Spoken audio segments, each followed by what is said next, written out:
Welcome to the 24th Quackcast, a skeptical and sarcastic evaluation of supplements, quacks, frauds, and charlatans.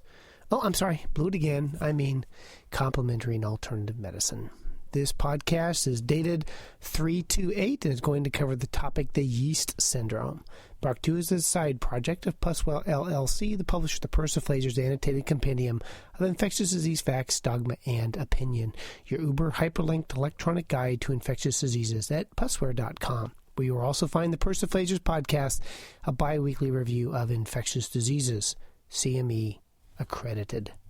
The motto of this podcast is from Thomas Jefferson, who said, "Ridicule is the only weapon that can be used against unintelligible propositions. Ideas must be distinct before reason can act upon them."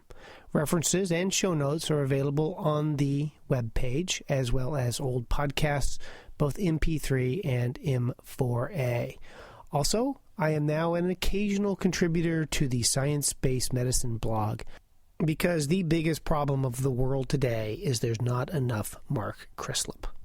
So this week's topic is the yeast connection. Now I'll let you know up front that this is a topic near and dear to my grinchy old heart.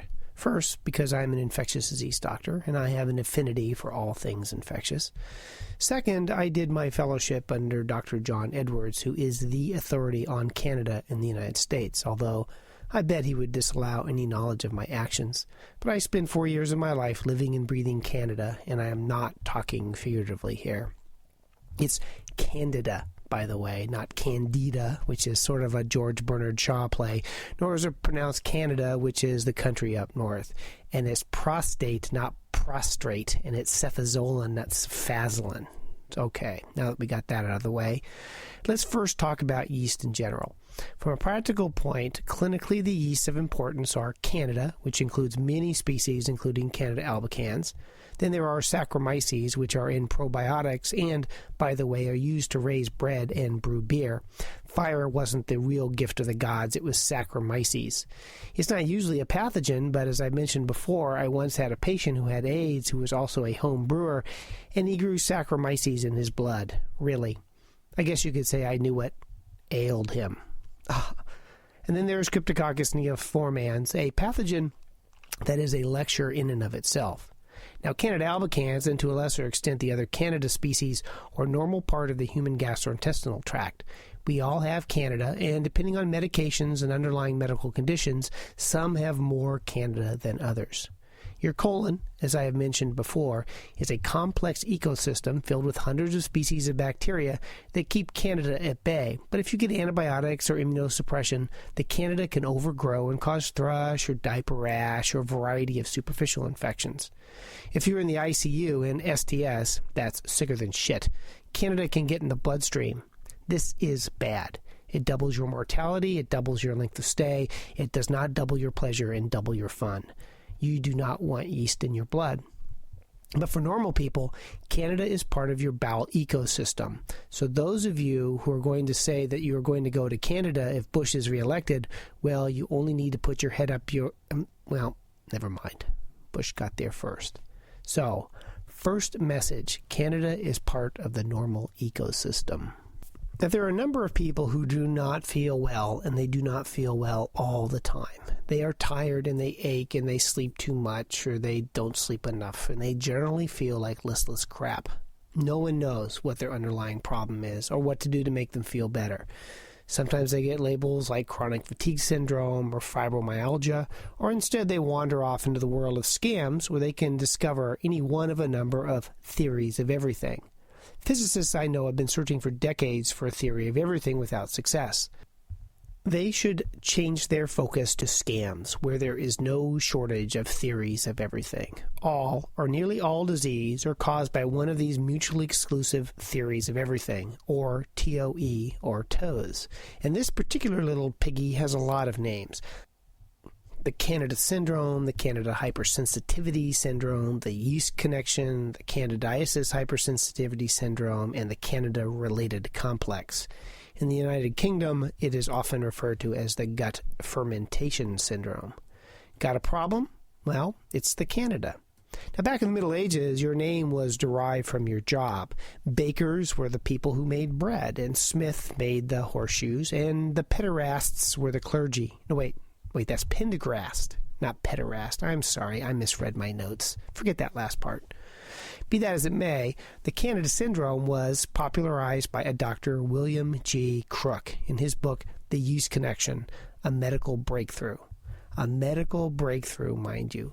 And think that physicians are often accused of arrogance, but holy cannoli. Now, Dr. Crook derived his work from a Dr. C. Orion Truss, MD, who published his initial findings in the Journal of Orthomolecular Psychiatry. Orthomolecular psychiatry operates under the delusion that mental health can be treated with megadoses of vitamins and other nutritional excesses.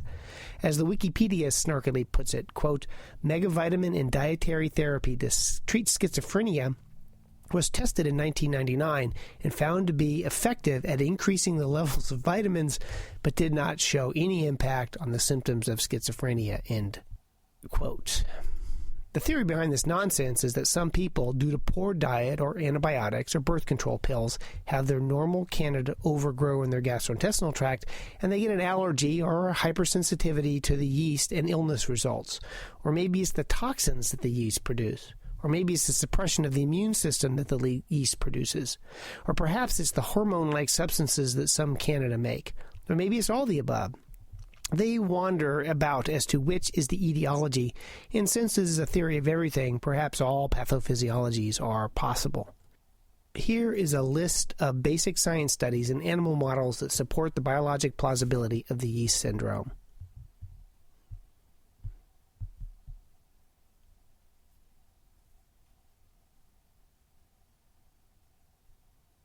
I would like to thank John Cage for the background music during that extensive list. I will not play the other 4 minutes and 23 seconds. Since the Yeast Connection was published, proponents of the disease have multiplied in both the field of scams and some rather feeble-minded or gullible MDs.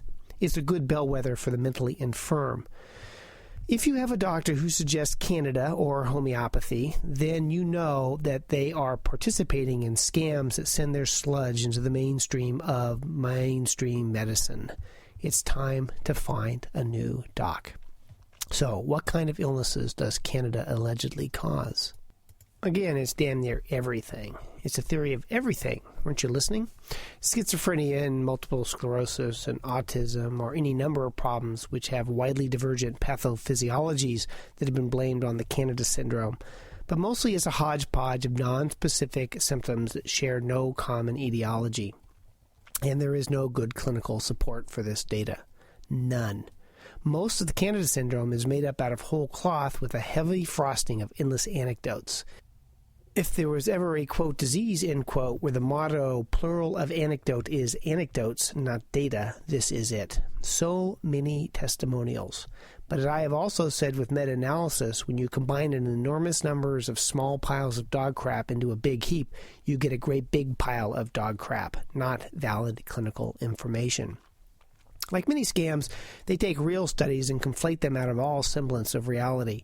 For example, to go from overgrowth of Candida from antibiotics, which is real, to the cause of all disease is like a robin declaring, "Fear me, for I am a dinosaur, a descendant of Tyrannosaurus rex."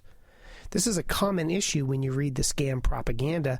They often mix truth, half-truth, and fiction with equal amounts, and it takes a fair amount of background knowledge to know which is which. There is a huge medical literature in the interactions between Candida and various constituents of the immune system. Some, under very specific conditions and using a small subset of the immune system, are immunosuppressing. But there are an equal number of studies that demonstrate that exposure to Candida can prime the immune system to kill bacteria or cancer. So whether or not Candida are immune boosting or immune enhancing depends on which literature you care to cherry pick. And why cherry pick? Why that fruit? Why not avocado pick or horse chestnut pick? Anyway, for the purpose of this podcast, I'm going to limit the discussion to the literature that is specifically about the yeast connection and not review the over 39,000 legitimate articles on Candida. The diagnosis of Candida syndrome is based primarily on a series of open-ended questions to which most people can offer a yes at one time or another. These questions are nonspecific, and to call them moronic would be to insult those with an IQ between 50 and 69.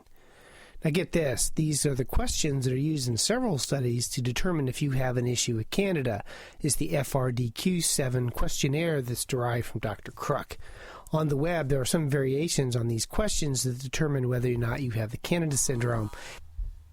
However, these are questions that have actually been used in the medical literature. Here are the questions. 1. Have you at any time in your life taken, quote, broad-spectrum antibiotics? They don't specify. 2. Have you taken tetracycline or other broad-spectrum antibiotics for a month or longer? 3. Are your symptoms worse on a damp, muggy days or in moldy places? I especially like this question. How damp, muggy, or moldy places are going to affect the growth deep inside your colon is unexplained. But yeasts like wet, dark areas, right? So wet, dark areas would make your yeast worse, right? Or is it the external use that caused the problem? Canada's a yeast, but not a mold, and certainly not an environmental mold. There should not be Canada in your wine cellar, for example, unless it's being used as a latrine. 4. Do you crave sugar? Huh? What? Just how are yeast supposed to lead to a sugar craving lest they turn you into a pod people? Must have Pepsi. Or in the case of my listeners, of course, iPod people. 5. Do you have a feeling of being drained? Occasional, mild, frequent, or moderately severe or disabling? I'm that way all the time. 6. Are you bothered by vaginal burning, itching, or discharge? Or do you have similar symptoms in the penis? Parenthetically, yeast is not a big problem of urethritis in the male. It's primary vaginitis, but they have to include both sexes here, so they throw this in to keep things, I suppose, balanced. 7. Are you bothered by burning, itching, or watery eyes? Eyes? What? I don't get it. By what possible pathophysiologic mechanism could yeast cause watery eyes? Allergies? But wait, it's the toxins that cause chronic Candida. This one drives me nuts because they use 2 different pathophysiologies to come up with their symptoms. But that's often the way with, quote, diseases or therapies, end quote, that make no clinical sense. Now, this is the sort of criteria they use to determine if someone has Candida hypersensitivity syndrome, and I suffer from most of these problems. I will mention here that this questionnaire has never, ever, ever received any independent validation. In the few studies that have used it, and it is based on Dr. Crook's questionnaire, they start with the assumption that the questionnaire is valid, and then those who score highly have the Candida syndrome. So it goes like this. Who has Candida syndrome? Those that score high on the questionnaire. How do you know people who score high have the Candida syndrome? Because they have a high score. That's the extent of the validation. Impressive. Now, here are the symptoms you need to look for the Candida syndrome, and this is only part of them. Now, my understanding of anatomy and physiology would make it hard to tie all of these together. For example, fatigue, problems with concentration, flu-like symptoms, tightness in the shoulders and neck, hyperacidity, brown-colored mucus, blisters in the mouth, unrefreshing sleep, sore throat, dark circles under the eye, an aversion to being touched or jumping, chronic sinus problems, chronic dental problems, depression, irritability, anxiety, panic attacks, recurrent obsessive thoughts, personality changes and mood swings, irrational rage to crying for no reason, fear of talking to people, any kind of confrontation, isolation, paranoia. And the physical findings include chills and night sweats and shortness of breath and dizziness and sensitivity to heat or cold and alcohol intolerance. Thank God I don't have that. And gluten intolerance and irregular heartbeat and irritable bowel and constipation or diarrhea. Gas or abdominal bloating. Low-grade fever or low body temperature. So if your temperature is low or your temperature is high, you have Candida. Numbness, tingling, or burning sensation. Dryness of the mouth. Difficulty swallowing. My personal favorite, projectile vomiting. Also, menstrual problems, recurrent yeast infections, recurrent ear infections, rashes, eczema, dermatitis, acne, skin discoloration, dandruff, jock itching, chronic athlete's foot, chronic toenail fungus, ringing in the ears, allergies, asthma, weight changes without changes in diet, lightheadedness, feeling in a fog, fainting, muscle twitching, muscle weakness, restless leg syndrome, low sex drive. I guess we all get that. And these are only some of the symptoms that have been commonly reported and documented. Now, all these have radically different pathophysiologies, and although I tend to be an Occam's kind of guy, to say that all these could be caused by Candida is sheer nonsense. Okay, so you've answered the questions. You have the yeast syndrome. You have every possible symptom under the sun. You have the yeast syndrome. Are there more objective ways for determining whether or not you have the yeast syndrome? Now, there are a variety of proprietary blood tests that will allegedly diagnose Candida, as well as the often alleged food allergies. The most common test is an antibody test, and labs will variously check your IgG, your IgM, and your IgA against Candida. Now, since we all have Candida in our gastrointestinal tract, we all have antibodies against Candida. As a result, the blood test for this disease is neither sensitive nor specific. Serology for normal flora is always worthless, and these are not supported by good clinical data. Now, as an aside here, even when labs are certified, that doesn't mean the tests they run are valid. It's like a restaurant. They may be certified clean, but that doesn't mean the food is any damn good. There are any number of labs that offer testing, often used by naturopaths, whose data is questionable. Every once in a while, I get a patient who brings in a fistful of these labs, each with an extensive interpretation, all of which were ordered by usually a naturopath or a chiropractor, all paid with cold, hard cash, all used to validate all sorts of goofy diagnoses to treat deficiencies or toxins, none of which have any good validity. One lab, popular with the local naturopath, once sent me a photo of, quote, babesia, unquote, on their smear, and it was a platelet clump. And I remember, although I cannot find the reference, that one of these labs had a test for Lyme that was positive in everybody who had the test. Rather than conclude that the test stunk on ice, they concluded that everybody had Lyme disease. There are tests you can use to determine if you have disseminated candidiasis and ICU-acquired infections, but it is not the same as these unvalidated tests that prove you have the Candida syndrome. Blood tests do have a certain confirming power to them, however, and can help convince the gullible or ignorant that they have a disease when, in fact, they don't. As an aside, blood tests, especially serologies for infectious diseases, are not necessarily a two-way street. If you have a clinically compatible syndrome, say Q fever, and your antibodies are positive, you probably have Q fever. However, if you do not have a clinically compatible disease and your blood tests are positive, you probably have a false positive. Labs confirm the clinical disease, not the other way around. So the lab tests that are available currently for Candida are, as best I can tell, a waste of time and money. So where are you now? You have the symptoms, you take the quiz, you decide you have Candida syndrome. You get it confirmed with a worthless test from a suspect lab, and now you need treatment. Well, what is the treatment? The treatment, if for the Candida syndrome, is diet, supplements, and antifungals. In fact, part of the way the diagnosis is made is response to therapy. Now, another aside. A long time ago in a journal far away, an article was published entitled Observations on Spiraling and Parasitism, Its Causes, Allures, and Perils, with particular reference to antibiotic therapy. This was published in the American Journal of 1989 and is one of the great articles on critical thinking. And it lists a series of logical fallacies in medical thinking that most people go through. If you are a doc, I suggest you pull it and read it. It will be well worth your time. One of the mistakes that are made by people in medicine is that a response to therapy makes the diagnosis. No, 1,000 times no. I see this all the time. Patient has a fever. Patient got antibiotics. Fever went away. Aha! Patient had a bacterial infection. Unless you have an airtight diagnosis, the fact that a patient got better with therapy is meaningless. Patients get better and patients got therapy, not patients got better from therapy.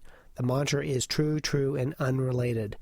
In the skeptical world, it's association is not causation, and with good reason. In medicine, it is easy to forget this given the large number of interventions that we do each day and often the lack of precision for many common diseases. Causality is very tricky with therapeutic interventions, and it is good to be skeptical. Now, for non-life-threatening disease, the natural history is for things to get better, and since most people seek care when they are going to get better anyway, they credit the intervention. By the way, it's my policy to take all credit when the patient improves and to blame nursing when things go south. But there are an enormous number of anecdotes of them what changed their diet to avoid promoting yeasts, often avoiding carbohydrates, and they took antifungals and they took supplements, and yes, indeedy do, they got better. That they got better from whatever ailed them, I do not doubt. People get sick, people get better. It's the why they got better that's the tricky part. I do not doubt that diet will change the way you feel, and many of the anecdotes note a loss of weight. If you drop 30 or 40 pounds of lard, you're going to feel better. And to slide into anecdote, I remember back in my college days that for several months I was a vegetarian. I certainly felt different. I was hungry all the time for meat, and I was lightheaded and giddy from the lack of animal flesh. That Dairy Queen burger that marked my fall from grace remembers the most memorable meal of my life, and that includes eating duck at La Tour d'Argent in Paris. But there's no biologic plausibility to suggest that yeast can cause widespread symptoms or that changing diet can lead to a change in the candida in your gastrointestinal tract or your response to that candida. So, is there any good science to confirm or deny the yeast syndrome? Well, there's not much, and all that's out there is fundamentally negative. There are no studies to support the hypothesis that normal people have a candida overgrowth. At the basic science level, which academic medicine usually ignores, I can find one clinical study. They took 35 patients who scored high on the above-mentioned Candida questionnaire and looked to see if they had high levels of immunoglobulin G against Candida when compared to their controls. And the anti-Candida IgG levels were higher. And this means? I don't know. What do antibodies mean when you have a non-existent disease diagnosed with a worthless questionnaire? You got me. How about clinical trials? Well, there's the same paucity of supporting information. The American Journal of Medicine looked at 100 chronic fatigue patients and tried to determine if there's a difference between them that had chronic fatigue syndrome from yeast and them what didn't. No feature separated the two patient populations. There was no difference in symptoms if the cause was due to yeast or due to something else. It was the opinion of the authors that the majority of patients who suffered from fatigue, in fact, suffered from depression, as do the people that read this literature. I understand this very much. So how about therapeutic interventions? As mentioned above, I greatly distrust diagnosis based on response to therapy, and if the underlying diagnosis is based on faulty premises, what can be said about the intervention study? Probably nothing. There are no studies on any of the dietary or supplement changes in a response in patients who allegedly have the Candida syndrome. There have been 2 studies that evaluated antifungals in patients with presumptive Candida hypersensitivity syndrome. Both studies were less than thrilling. The first was published in the New England Journal of Medicine that looked at, quote, 32-week randomized double-blind crossover study using 4 different combinations of nystatin or placebo given orally or vaginally in 42 premenopausal women who met the present criteria for the syndrome and had a history of Candida vaginitis. Okay? They randomized people to get nystatin, which is an antifungal, or placebo, either by mouth or vaginally to see if they had a response. And the results? The placebo was as good as treatment. Conclusion? Not much. And it should come as no surprise that if you treat a diagnosis based on nonsense, you get no results from therapy. Up next, water is wet, fire is hot. But here is the interesting thing, and again I quote, on average, the scores for systemic symptoms improved 25% with the 3 active treatment regimens and 23% with the all-placebo regimen, a difference of only 2%. See? Everybody got better, whether they had the active ingredient or not. And this sums up an issue with all the studies where the endpoints are not objective and free from the bias of the patient and the investigator. If the patient thinks they should get better, they will get better. And in the end, the studies demonstrate the same effect one sees with faith healers when they make the crippled walk, the blind hear, or the deaf see. Short-term gains and improvements to meet the expectations of themselves or others is expected. And this is always the question. If a patient thinks they're better subjectively, but they're not better objectively, are they better? Well, that's a topic in and of itself. The other study was published in the Journal of Family Practice and entitled Effectiveness of Nystatin in Polysymptomatic Patients, a randomized double-blind trial of nystatin versus placebo in a general practice. They had 120 patients they recruited by advertising, and they found those that scored high on the unvalidated, totally subjective Candida questionnaire mentioned above. Then They were randomized to placebo or nystatin and given a choice, mind you, of a regular diet or a diet that prevents yeast, or so they say. This was a diet to avoid foods containing sugars, yeast, molds such as honey, jam, ice cream, lemonade, fruit juices. Now, you can have freshly prepared fruit juices, but not pasteurized fruit juices, which I've never understood because they're basically identical, except the fresh one should have yeast in it and the pasteurized one shouldn't. Alcohol, oh, God forbid I should go without that. Cheese, breads, and pastries containing yeast. Now, Saccharomyces in Canada are not the same yeast, and breads are killed yeast. The yeasts are dead. How are those going to cause problems? This is so irrational. Additionally, they were asked not to consume more than half a glass of milk or yogurt a day. Now, as I mentioned, there is zero data that I can find that a diet as mentioned above will alter the growth of yeast in the gastrointestinal tract. They had the patients choose because it was beyond the study to have a placebo-controlled diet. Now, I cannot emphasize enough that when your endpoints are subjective, anything that makes it possible for the patient to know what sort of therapy they are getting totally invalidates the study.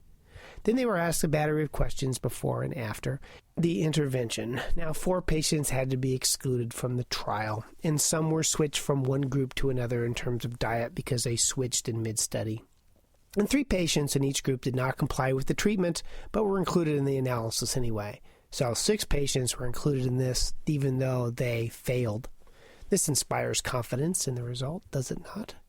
So they asked 45 questions, and for 6 of the questions, there was a significant difference between the placebo group and the nystatin group. Again, so what? You could also argue that 39 symptoms did not change. And the curious thing was the symptoms that changed for the better. They were dizziness, /loss of balance, attacks of anxiety, burning or watery eyes, constipation or diarrhea, chronic rashes or itching, and shaking or irritable when hungry. Now, given the lack of blinding with diet and the changes in assignment, who knows what to make of these changes, especially since the real issue with these patients is fatigue and general malaise. Given the natural history of symptoms to wax and wane and the potential for bias, this is a GIGO study. Garbage in, garbage out. This is a great example of the ongoing issue with all quackademic studies, removing the bias. It's the hardest part of clinical studies, especially when there are no objective endpoints, and especially when the study is based on nonsense. And that's it. That's the data to support the yeast connection. It is a made-up disease based on poorly defined case reports and endless anecdotes. It has no biologic possibility. It has no basic science to support the disease. There are no reliable, validated tests to confirm the diagnosis. Treatment is unproven or unsupported by clinical trials. So, besides that, it seems like a reasonable disease hypothesis to me. As if there's ever a chance in hell I'm going to live without beer or bread. So, that's it. The references, as always, are on the website. This is brought to you as a side project of Pussware.com, where you will find the Persiflager's podcast, a bi-weekly review of infectious diseases, where you can get free Type 1 CME. This is copyright 2008 to Creative Commons. References on the show notes can be linked at Quackcast.com, where old podcasts are archived as well. Send your hate mail and spam and questions about quackery to knowitall@Quackcast.com. I will eventually, I promise, respond to your email. But work and family do take precedence. Don't forget to check out the Science-Based Medicine blog, where I'm now the occasional author. They do need one juvenile voice among the wise heads on that blog. You know my motto, you're only young once, but you can be immature all your life. Thanks to everybody who's written such kind reviews on iTunes. Being the attention whore that I am, I greatly appreciate them. My 10-year-old keeps an eye on all the reviews all over the world, and he always lets me know when there's a new one. So as always, thank you very much, and I'll leave you after a half an hour of random babbling. Thank you. In dictation. Goodbye.